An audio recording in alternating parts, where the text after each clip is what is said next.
Okay, we're back on. We're talking about Happy Days. I wanted to run a couple of episodes by Sure.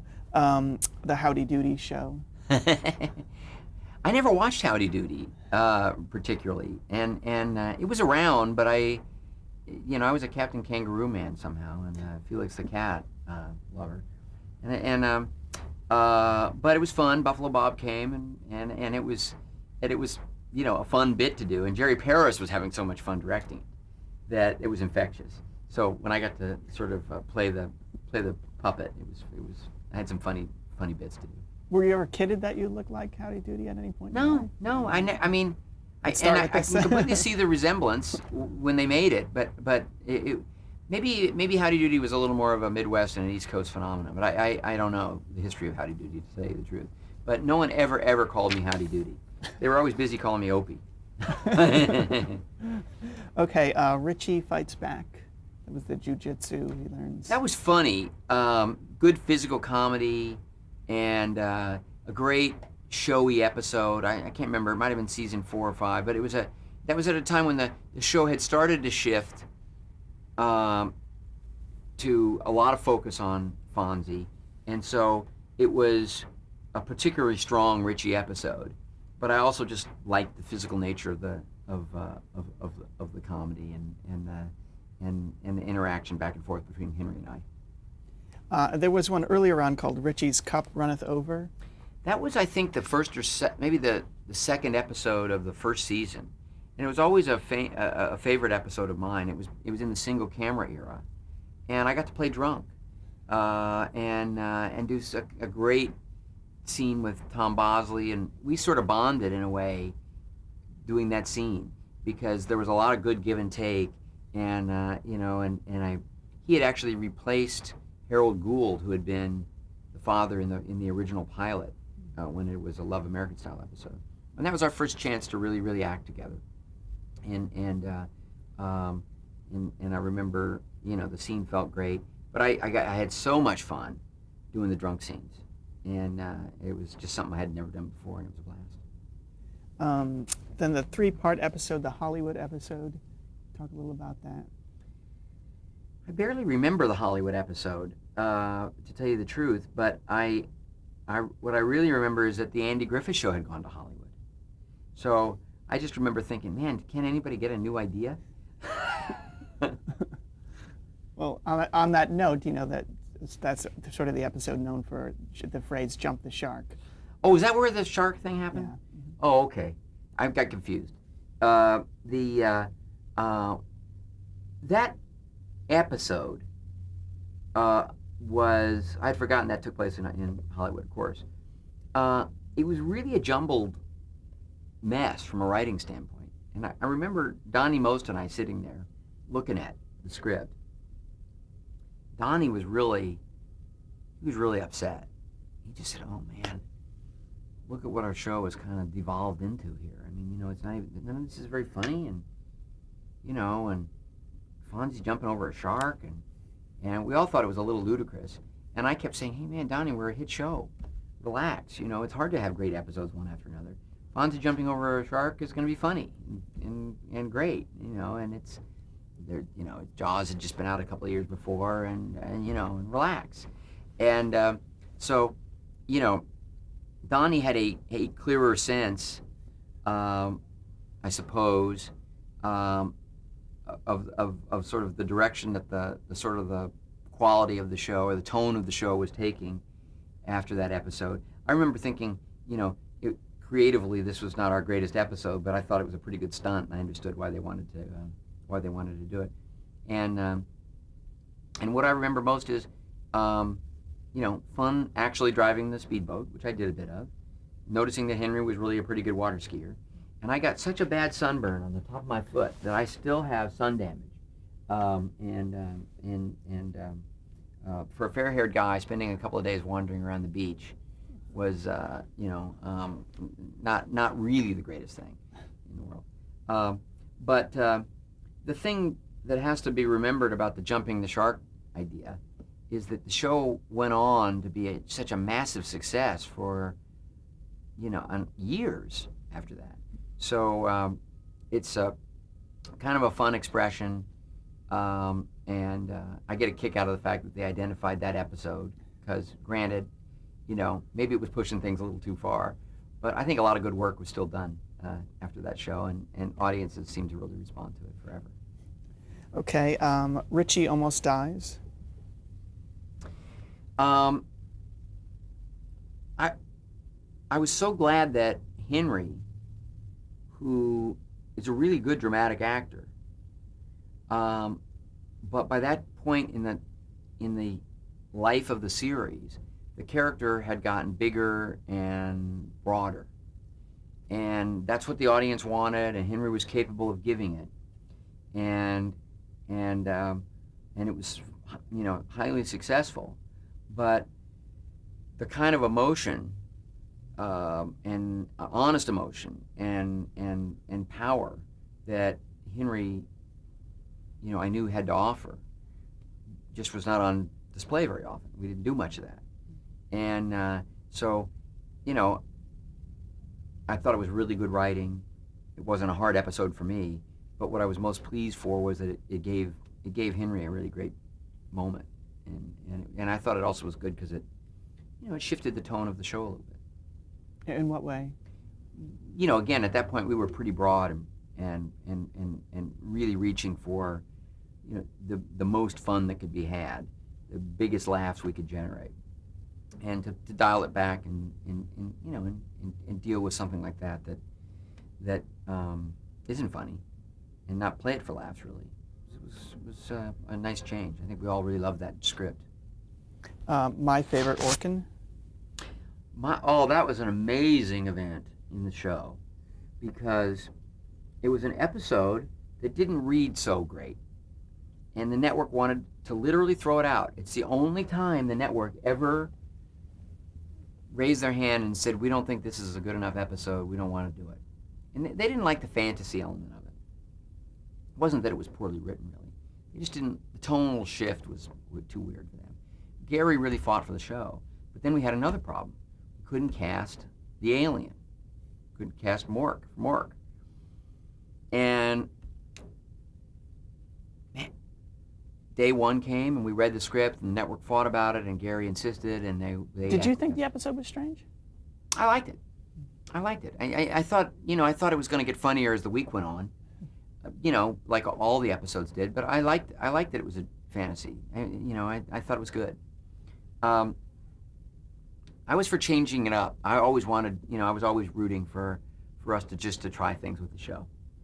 And then there was talk. Jerry Parrish was trying to get Dom DeLuise to do it, but he was doing a Burt Reynolds movie and he couldn't do it. And they just kept talking about people, and people would read it and didn't want to do it. And suddenly, Bobby Hoffman, our casting director, who always wore a little sailor cap, a little blue captain's cap,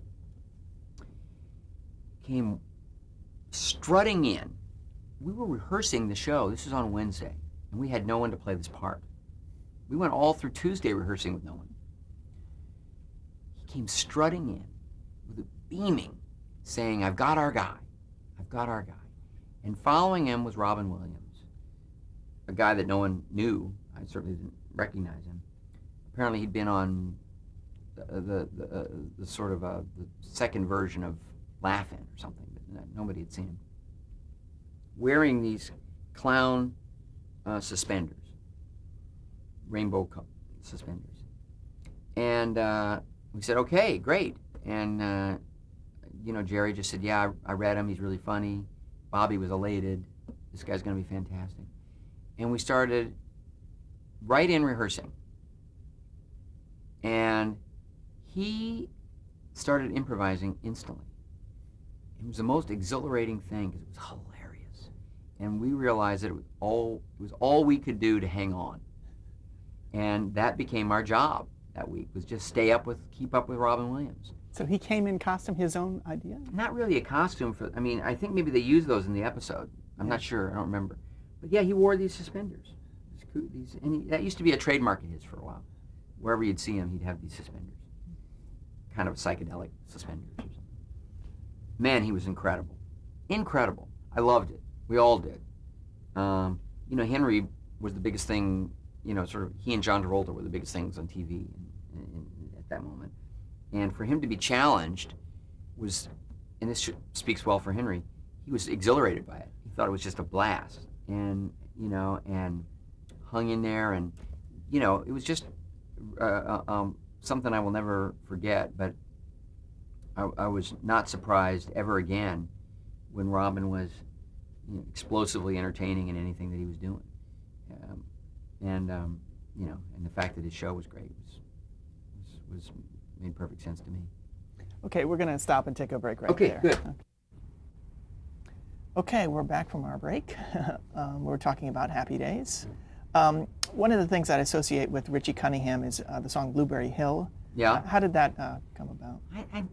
It was, I think it was in the third season, and it was this, I can't remember which episode, but it might have even been, I'm not sure, it might have been the episode where Laverne and Shirley were introduced, but I'm not 100% sure. But it was some kind of moment where Richie thought he was going to do well with a woman, and so he startled everybody by singing this, kind of smoky rendition of Blueberry Hill, and it just stuck. People love that. That's the way most of the sort of the catchphrases or iconic phrases, Fonzie's A, Blueberry Hill. I had a laugh that I did. It was kind of the other characters started doing that laugh, and yowza yowza yowza and sit on it and stuff like that. They all just were jokes that landed really, really well, and somebody said, we could use that. Then they started trying to invent them. That was a debacle. I can't quite remember, but every once in a while they'd come up with one and they'd say, this is going to be the brand new catchphrase. And we'd try it and it would fall flat and wouldn't take. The accidental ones are the ones that seem to endure. But Gary Marshall loved these phrases. He thought they were just great, and that we could say something, whoa, or something people could be going whoa down the street in schools and on Main Street and things like that. So he was always looking for those. Did they also try to pull things from 50s lingo? A little bit, Bucko and all that, the words here and there. Oh yeah, Richie had that Bucko. I don't know if Bucko was particularly. I might have even improvised Bucko. Yeah. But the ha ha ha, that laugh, was sort of a little bit inspired by the Graduate. He not literally, but Dustin Hoffman made a lot of little strange little sounds in The Graduate,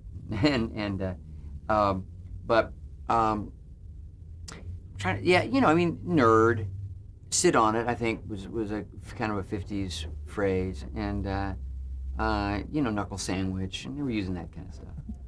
I think all the research that we ever did was we had a Life magazine look at the 50s book that sort of sat around on a table the first year that we were shooting, and we were occasionally encouraged to go scan it and look at it. That was really it. Later on, I was always teasing the guys because I tried to keep my same Richie Cunningham haircut dutifully, authentic all the time. But, Anson was trying to have a singing career. Donnie, was single and didn't like his short haircut. And, after a while, everybody had 70s haircuts. And, I kept saying, whatever happened to the 50s. But I guess it's a 50s fantasy anyway, so it's okay. I wanted to mention Linda Goodfriend. Mm-hmm. Please say a word or two about her.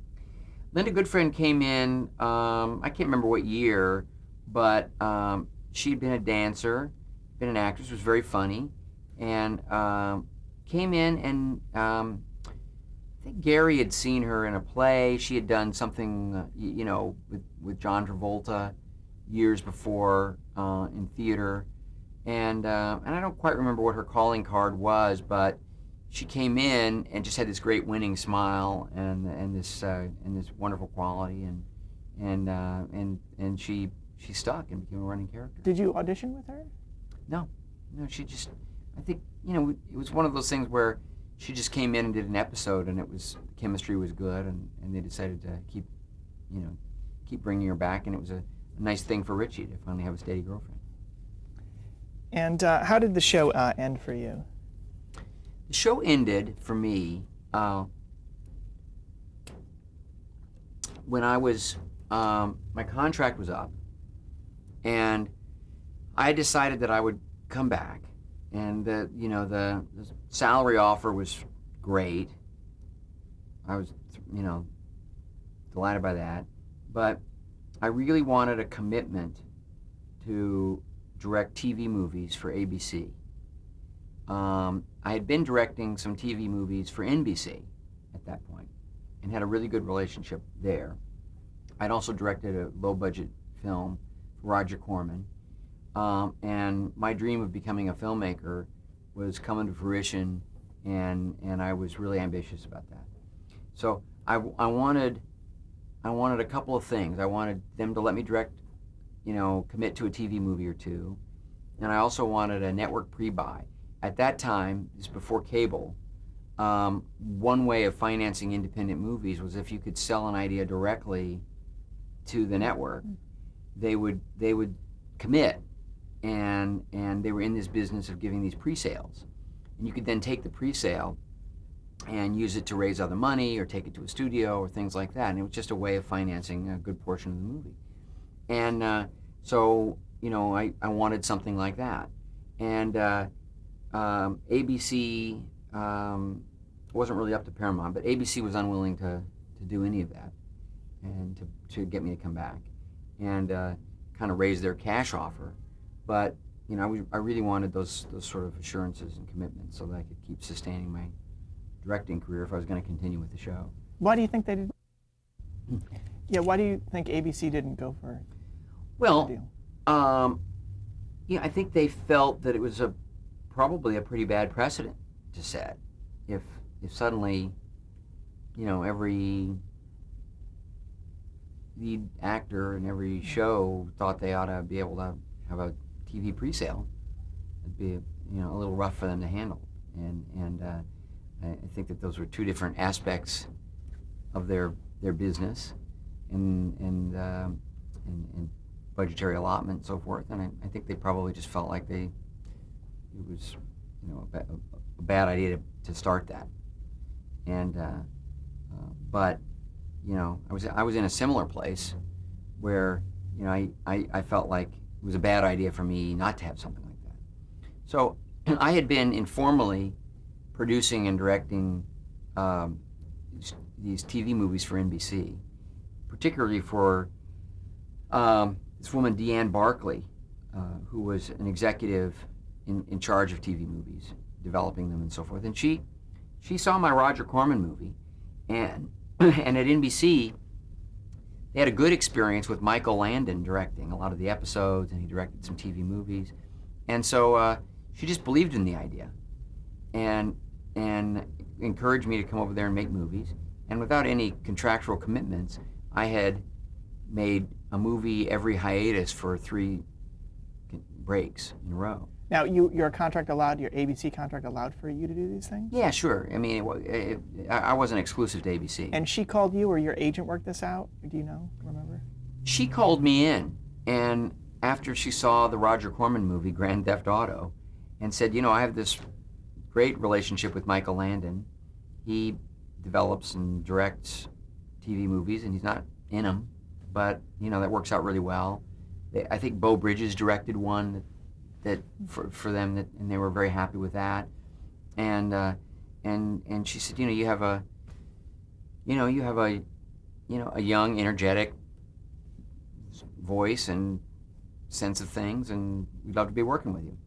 And before we leave Happy Days, I just have a couple more questions. Did the role typecast you in any way for the acting you did immediately following?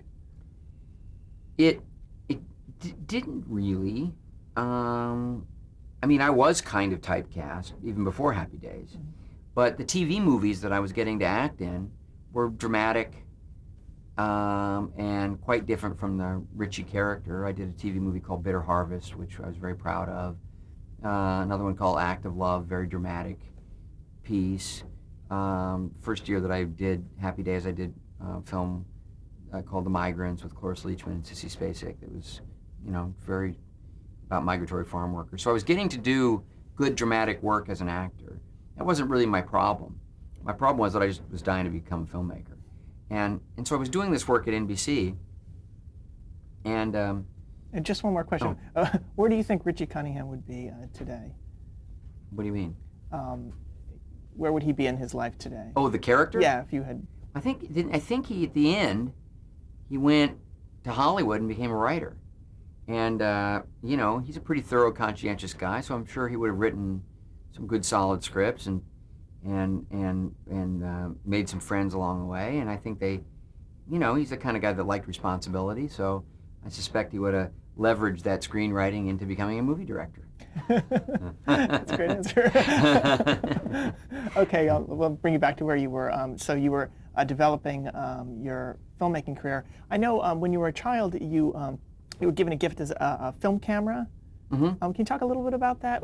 The genesis of your interest in making movies? Well, Aaron Rubin actually gave me my first 8mm camera, and I used it and made some little home movies. And Dad was very interested in me learning how to use it, and we played around with it. But it was really as a young mid-teen that I became hooked on the idea.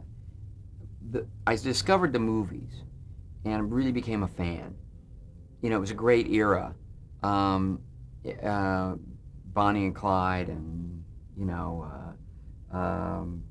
Zeffirelli's Romeo and Juliet and Norman Jewison's In the Heat of the Night and The Graduate and, on and on, some fantastic films. And I really discovered the power of that medium. Even though I'd acted in movies as a kid, I'd been on these television shows, I didn't really think of it as a powerful art form or a medium particularly. I didn't even really, I knew people watched the shows and wanted autographs and things like that, but I didn't connect it to a sort of a deeper experience for people.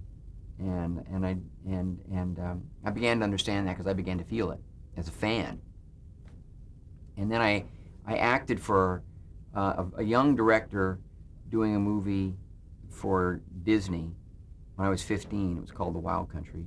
Very formulaic Disney kind of movie.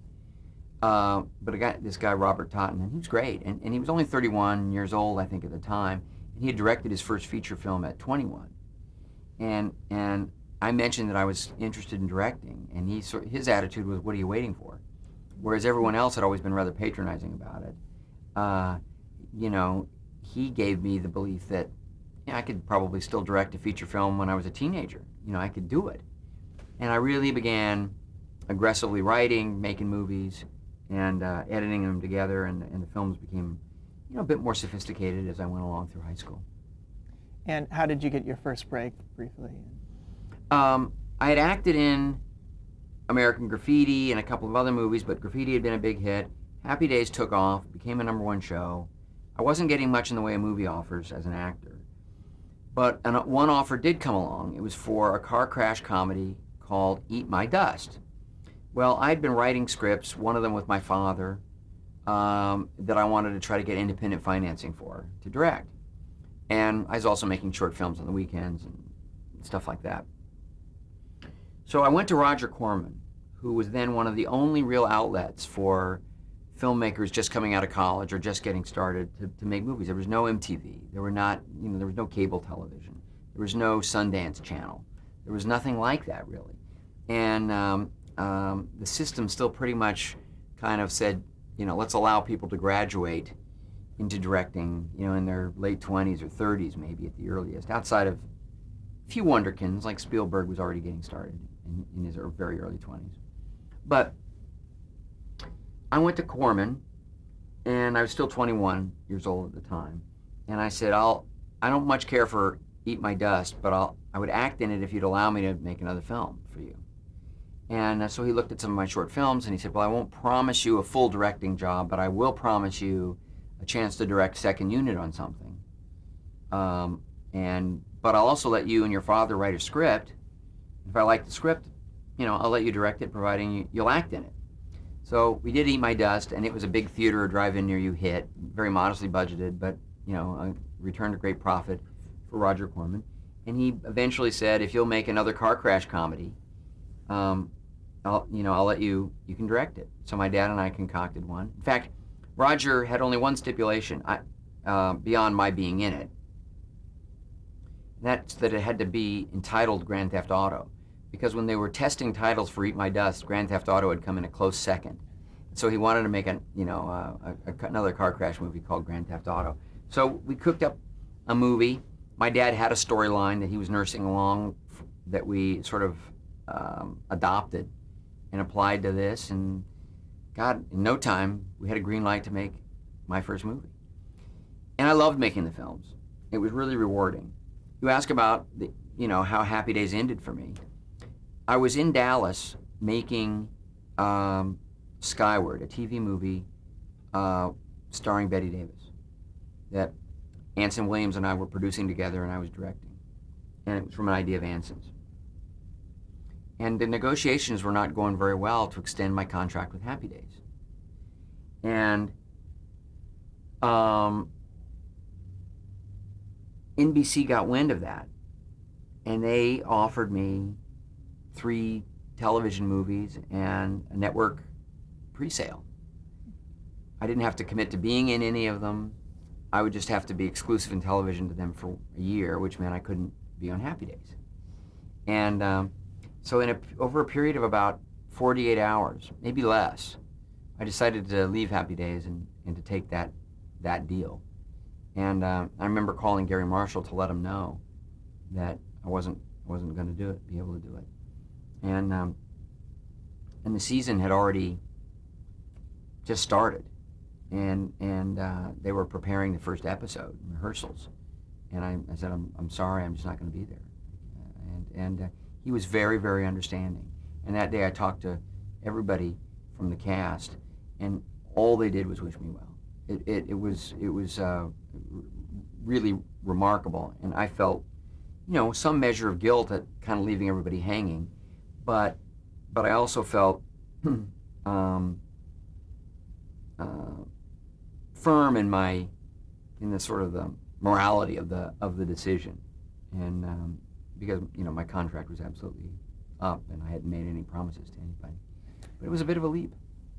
Getting back to Skyward, can you talk about a little bit how that got off the ground? I know the casting was interesting for that. Yeah, well, it was my 3rd television movie and my last television movie. And in fact, when I wound up leaving Happy Days and getting all those commitments, I didn't exercise any of them, because the next year I met Brian Grazer.